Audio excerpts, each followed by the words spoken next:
Isang gas facility sa rehiyon ng Odessa sa Ukraine ang umano'y binomba ng Russia.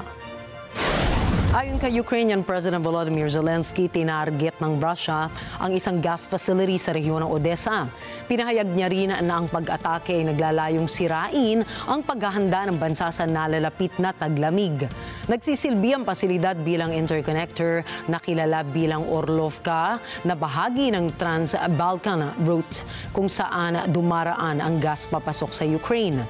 Halos 0.4 million cubic meters ng gas ang naitalang dumaan sa Orlovka noong araw ng insidente.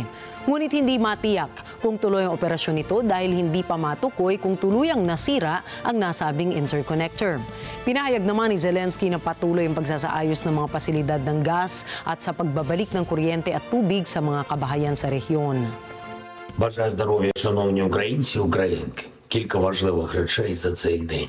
Увесь день енергетики, рятувальники працюють дуже активно на Херсонщині, а також в Донецькій області ліквідовують наслідки ударів по енергооб'єктах. Зокрема, в Херсоні сьогодні були відключення через російські бомби.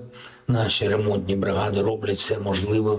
Станом на зараз в Херсоні відновлене постачання електрики і майже в усьому місті водопостачання, окрім 10 будинків в Таврійському мікрорайоні.